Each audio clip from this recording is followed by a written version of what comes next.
back in the 1950s, most people aren't aware of it, but there was a scientific storm in America all through the late 50s about this thing out there in space because the astronomers were all watching it, and that was back when they weren't afraid to talk about it. It was in the science magazines. I mean, I had a subscription to, like, Popular Science, and hell, it was on the front cover of the magazine one day in, like, 1961. And I was really excited when I saw it because here's this giant red planet on the horizon of the California coast and a humongous tidal wave coming in towards the coast. And having grew up in the mountains of the Sierras, and this thing in the magazine, it said this tidal wave coming in was going to be at least 3 miles high. And I went in and showed it to everybody in the house, and they laughed, and they said, look, it says right here, there's nothing to worry about. It won't be here for another 50 years. Hey, guess what? That 50 years has came and gone. And this baby's out there in the sky. They've been watching it. I watched it. And I can tell you, this thing has got so much trash coming around it. You know how we live in a solar system? We've got 9 planets and a big sun. This thing has got 7 planets and its own sun. But I believe that instead of having dirt on it like our planet does and water, I think this thing is just a big, bright reddish-orange iron ball because it's giving off all this red iron oxide dust out into the atmosphere. When we thought at first it was just a teeny little red speck of fuzzy red dust in the distance, but over the years as it went by and we watched it, it got bigger and bigger and bigger. And then finally, about '08, we could see this thing like it was across the street. And we could see that it was a blazing hot ball of fire giving out sparkles of red iron oxide dust for thousands of miles in every direction. And you could see the planet circulating it. Now, I'll tell you one thing that I really am nervous about. I think this thing's got a planet like ours circling it. This is its own solar system. We're about to have a solar system come through the middle of our solar system. This can't be good. But unfortunately, it looks as though that's what's going to happen. Hopefully nothing in this mess will hit us, even though it does say it will in the Bible, at least it does in my Bible. It says we can expect all kinds of problems. We were looking at asteroids right close to this thing. There's asteroids that are floating around right near that are orbiting the main sun itself. These things appear to be about 500 miles across. And as you go back into the tail, you get into meteorites that go back for millions of miles in the tail. This thing looks like a giant red teardrop-shaped dust cloud. And you can see, if you're able to see it up close like we did, you can see every speck out there. I guarantee you there's trillions of meteorites following this thing. Now, these CIA people that I know say that we're not going to be that close to it when it goes past us. They're saying that in order to attain breakaway speed, when it comes up around the backside of the sun, its speed will at least double, possibly more, which will put it here earlier than everybody is saying it will, and that this thing will probably be about 20 million miles from us when it crosses in front of us. And then as soon as it flips us upside down, we're going to go into its debris-filled tail and be pelted with meteorites. And, of course, in the Bible it says they will talon 70 pounds. So if you've got 70-pound meteorites falling like hail, and I can guarantee you they will be falling like hail because there are that many in the tail of this thing. This thing has got a tail loaded with trash. I mean, it's incredible the amount of stuff that's in this thing's tail. And we're going to go right through that tail, and if it doesn't beat everything on the surface of the ground into a flat putty, I don't know what it'll take.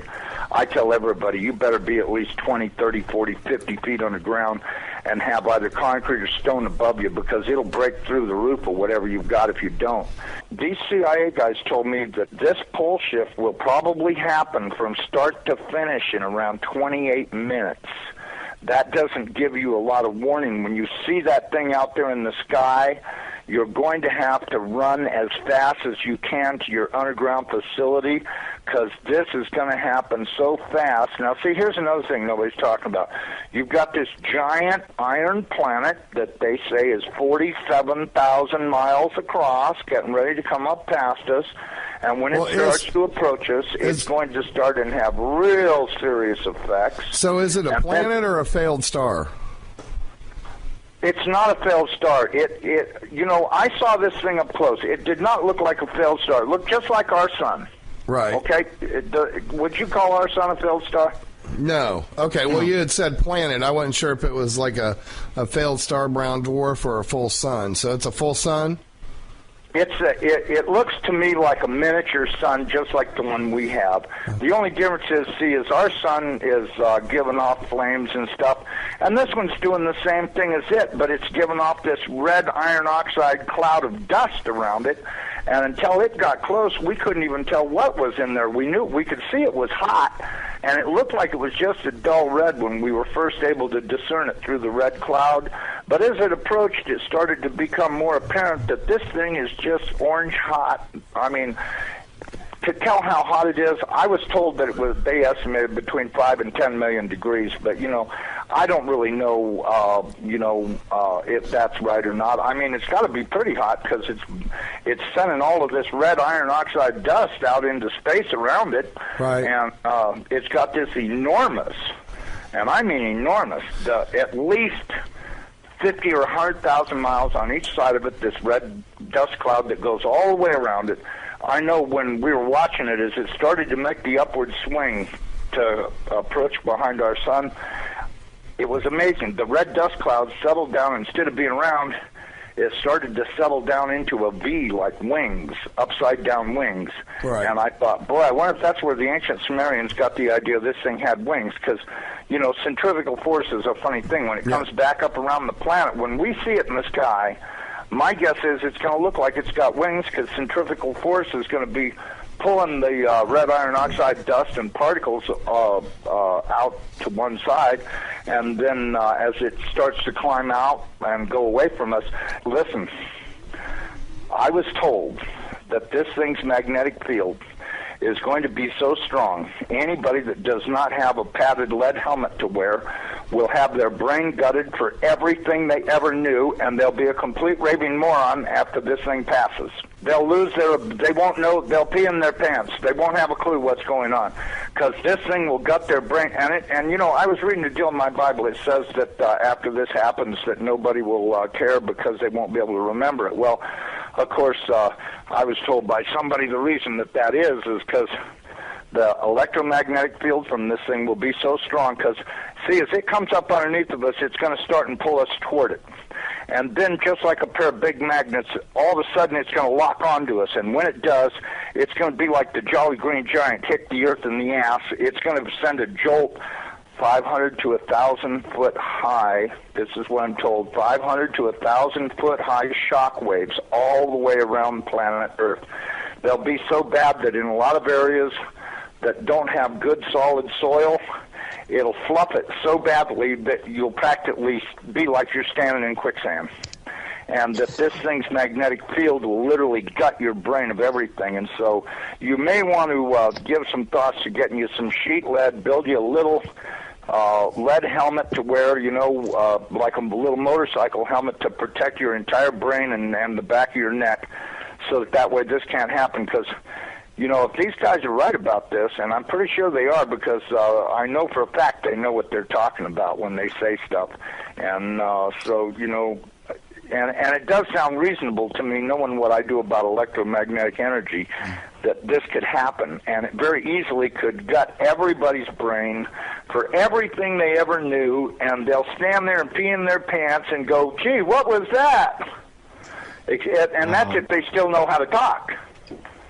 And there won't be any doubt in anybody's mind, because this thing's going to look like a big red dragon, exactly like all the ancient Sumerians and the Chinese and all the rest of them that had documented this thing's passing before.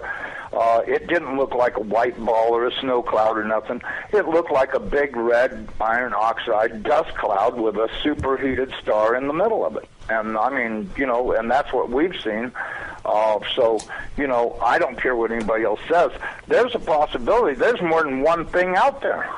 I watched it through the Hubble Space Telescope, And when this thing looked like it was across the street, the Hubble got cut off, and they encrypted it, and that was the end of any transmissions we had to watch. And we know that the Hubble, in order to be in the shadow of the Earth, had to be at an angle, and so that meant it was looking downward, and this thing was coming up underneath of us. And I tell you the honest to God truth, I personally think this thing is real close to us right now.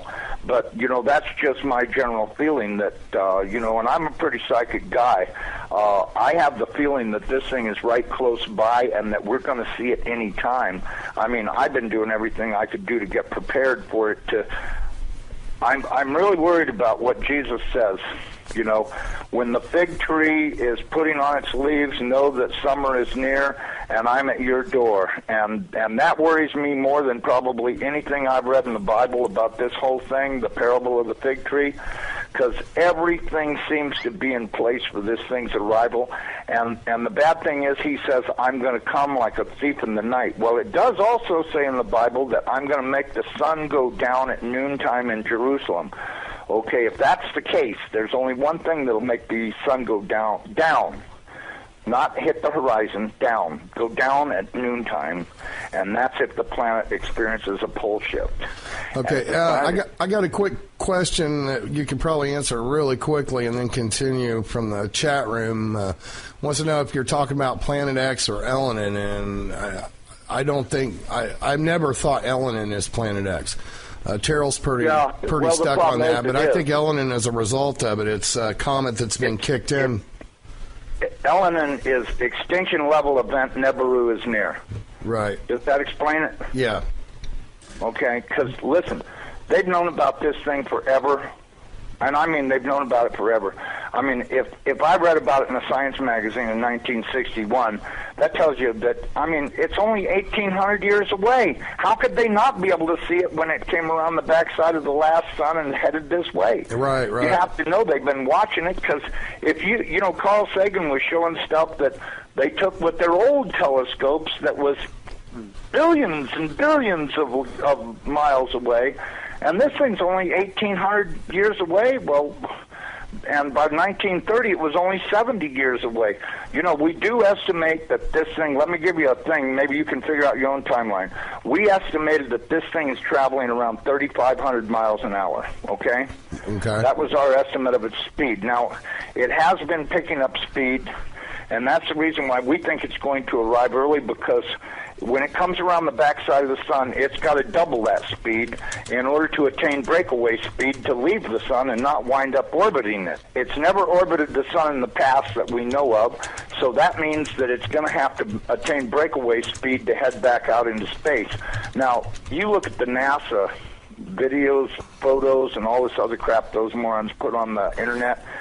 This thing is coming in. It's going to, as soon as it goes around the top of the sun, it's going to go back out into space. Right. And it's going to do this really fast. When it goes past us, it's going to go past us so fast that we'll almost have no time to get ready. That's my opinion. But, you know, just drawing it out on paper a few times and thinking about it, and I went, you know, if this thing picks up enough speed to make breakaway speed, then that means it's going to come past us.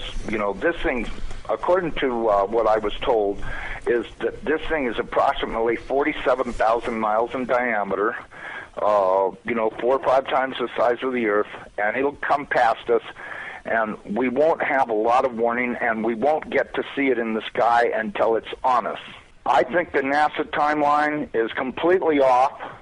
I think this thing's going to arrive much earlier than they say it is. You know, I know they're saying October, but, you know, if you look at the, you know, now, I was told that the poles are not shifting at 42 miles a year. They're shifting at 42 miles a day. And the reason is because this planet is rolling over to face this thing. Now, when it goes by, it's not going to push our North Pole away. It's going to grab our southern pole with its northern pole, and it's going to be like somebody kicked this planet in the ass. That earthquake that it talks about in Revelations, when the opening of the sixth seal comes, from what I've been told, that's very accurate, because that's exactly what's going to happen. There's going to be a massive earthquake when it locks onto us. As it goes past us, we're going to follow it right upside down. the oceans are just going to be roaring from pole to pole, as you could well guess they would, because if you take a planet that's 7,000 miles across and roll it upside down in 30 minutes, you're going to have some real serious problems with wind and water. We should be preparing to expect this thing to show up any time.